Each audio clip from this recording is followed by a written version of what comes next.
श्री कृष्ण ने बहुत बड़ी बात कही है कि यदि आप धर्म करोगे तो आपको ईश्वर से मांगना पड़ेगा, लेकिन यदि आप कर्म करोगे तो ईश्वर को आपको देना ही पड़ेगा।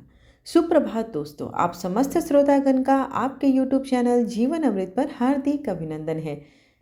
आप सभी का दिन मंगलमय हो। आइए आज की वीडियो में जानते हैं कि मीराबाई के जीवन और मृत्यु से जुड़ी कुछ बातें। मीराबाई भक्ति काल की एक ऐसी संत है जिनका सब कुछ कृष्ण के लिए ही समर्पित था। मीरा का कृष्ण प्रेम ऐसा था कि वह उन्हें अपना पति मान बैठी थी। भक्ति की ऐसी चरम अवस्था कम ही देखने को मिलती है। मीराबाई के बाल मन में कृष्ण की ऐसी छवि बसी थी कि किशोरा अवस्था से लेकर मृत्यु तक उन्होंने कृष्ण को ही अपना सब कुछ माना। जोधपुर के राठौड़ रतन सिंह जी की एकलौती पुत्री मीराबाई का जन्म 16वीं शताब्दी में हुआ था। बचपन से ही वह कृष्ण भक्ति में रम गई थी। मीराबाई के बचपन में हुई एक घटना की वजह से उनका कृष्ण प्रेम अपनी चरम अवस्था तक पहुंच गया। एक बार की बात है कि उनके पड़ोस में किसी बड़े आदमी के यहाँ बारात आई थी। सभी औरतें छत पर खड़ी होकर बारात देख रही थी। मीरा भी बारात देखने लगी।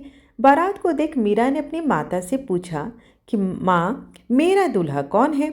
इस पर उनकी माता ने कृष्ण की मूर्ति की ओर इशारा करके कह दिया, यही तुम्हारे दूल्हे हैं। यह बात मीरा के बाल मन में एक गांठ की तरह बस गई। बाद में मीराबाई की शादी महाराणा सांगा के पुत्र भोजराज, जो आगे चलकर महाराणा कुंभा कहलाए, उनसे कर दी गई।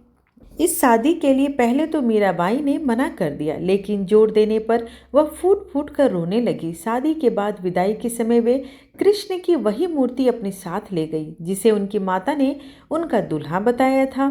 ससुराल में अपने घरेलू कामकाज निपटाने के बाद मीरा रोज कृष्ण के मंदिर चली जाती और कृष्ण की पूजा करती, उनकी मूर्ति के सामने गाती और नृत्य करती। उनके ससुराल वाले तुलजा भवानी यानी दुर्ग को कुल देवी मानते थे। जब मीरा ने कुल देवी की पूजा करने से इनकार कर दिया तो परिवार वालों ने उनकी श्रद्धा भक्ति को मंजूरी नहीं दी। मीराबाई की ननद उदाबाई ने उन्हें बदनाम कर दिया, उनके खिलाफ साजिश करने लगे। उसने राणा से कहा कि मीरा का किसी के साथ गुप्त प्रेम है और उसने मीरा को मंदिर में अपने प्रेमी से बात करते देखा है। राणा कुंभा अपनी बहन के साथ आधी रात को मंदिर गया। वह मंदिर का दरवाजा तोड़कर पहुंचा और देखा कि मीरा अकेले ही कृष्ण की मूर्ति के सामने परम आनंद की अवस्था में बैठी मूर्ति से बातें कर रही थी और मस्ती में गा रही थी। राणा मीरा पर चिल्लाया, मीरा, तुम जिस प्रेमी से अभी बातें कर रही हो उसे मेरे सामने लाओ। मीरा ने जवाब दिया, वह सामने बैठा है, मेरा स्वामी है, नैन चोर जिसने मेरा दिल चुराया है। और वह समाधि में चली गई। इस घटना से राणा कुंभा का दिल टूट गया, लेकिन फिर भी उसने एक अच्छे पति की भूमिका निभाई और मरते दम तक मीरा का साथ दिया।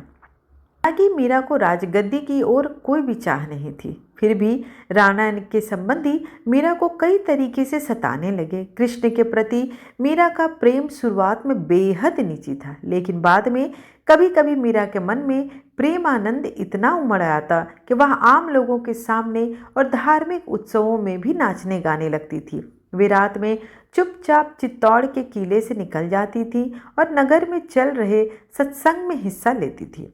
मीरा का देवर विक्रमादित्य, जो चित्तौड़गढ़ का नया राजा बना, बहुत कठोर था। मीरा की भक्ति, उनका आम लोगों के साथ घुलना मिलना और नारी मर्यादा के प्रति उनकी लापरवाही का उसने कड़ा विरोध किया। उसने मीरा को मारने की कई बार कोशिश भी की। यहाँ तक कि एक बार उसने मीरा के पास फूलों की टोकरी में एक जहरीला सांप रखकर भेजा और मीरा को संदेश भिजवाया कि टोकरी में फूलों का एक बहुत ही सुंदर हार है। ध्यान से उठने के बाद जब मीरा ने टोकरी खोली तो उसमें से फूलों के हार के साथ कृष्ण की एक सुंदर मूर्ति निकली। राणा का तैयार किया हुआ कांटों का बिस्तर भी मीरा के लिए फूलों का सेज बन गया। जब मीरा उस पर सोने चली तब यातनाएं बर्दाश्त से बाहर हो गई तो उन्होंने चित्तौड़ छोड़ दिया। पहली मेड़ता गई, लेकिन जब उन्हें वहां भी संतोष नहीं मिला तो कुछ समय के बाद उन्होंने कृष्ण भक्ति के केंद्र वृंदावन का रुख कर लिया। मीरा मानती थी कि वह गोपी ललिता ही है।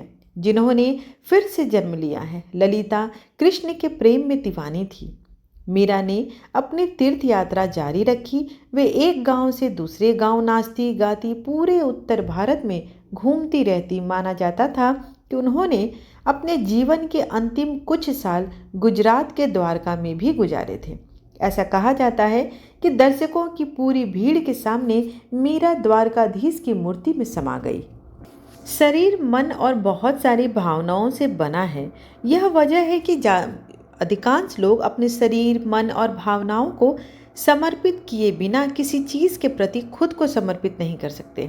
विवाह का मतलब यही है कि आप एक इंसान के लिए अपनी हर चीज़ समर्पित कर दें, अपना शरीर, अपना मन, अपनी भावनाएं।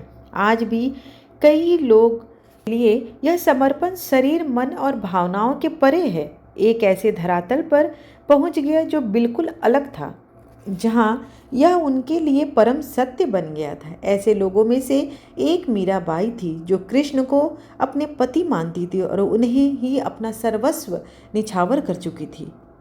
कृष्ण को लेकर मीरा इतनी दीवानी थी कि महज 8 साल की उम्र में मन ही मन उन्होंने कृष्ण से प्रेम विवाह कर लिया। उनके भावों की तीव्रता इतनी गहन थी कि कृष्ण उनके लिए सच्चाई बन गए। यह मीरा के लिए कोई मति भ्रम नहीं था, यह एक सच्चाई थी कि कृष्ण उनके साथ उठते बैठते थे, घूमते थे।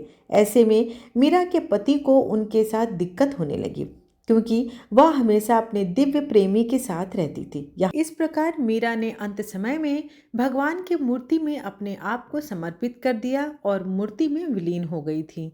आइए अब मीरा के द्वारा ही गाया गया और प्रस्तुत किया गया जो भजन है, उसी भजन का रसपान करते हैं। पायो जी मैंने राम रतन धन पायो, पायो जी मैंने राम रतन धन पायो।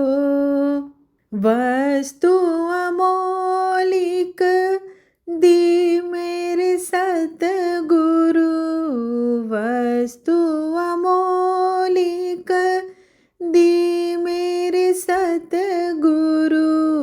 कृपा कर अपनायो, पायो जी मैंने राम रतन धन पायो, पायो जी मैंने राम रतन धन पायो। जन्म जन्म की पूंजी पाई, जन्म जन्म की पूंजी पाई। जग में सभी घुमायो, पायो जी मैंने जग में सभी घुमायो, पायो जी मैंने राम रतन धन पायो, पायो जी मैंने राम रतन धन पायो। खर्च न खूटे चोर न लूटे, खर्च न खूटे चोर न लूटे। दिन दिन बढ़त सवायो, पायो जी मैंने दिन दिन बढ़त सवायो, पायो जी मैंने राम रतन धन पायो, पायो जी मैंने राम रतन धन पायो। सत्य की नाव खेवटिया सतगुरु, सत्य की नाव खेवटिया सतगुरु। भव सागर तर आयो, पायो जी मैंने भव सागर तर आयो, पायो जी मैंने राम रतन धन पायो पायो जी मैंने, राम रतन धन पायो। मीरा के प्रभु गिरधर नागर, मीरा के प्रभु गिरधर नागर, हरक हरक जस गायो पायो जी मैंने, हरक हरक जस गायो पायो जी मैंने, राम रतन धन पायो पायो जी मैंने, राम रतन धन पायो पायो जी मैंने, राम रतन धन पायो। हरे कृष्णा। आप सभी श्रोतागणों को अगर आज की कथा और मीराबाई का ये भजन अच्छा लगा हो तो चैनल को लाइक, शेयर और सब्सक्राइब करना बिल्कुल न भूलें और दिल से कमेंट बॉक्स में जय श्री कृष्णा जरूर लिखें। धन्यवाद।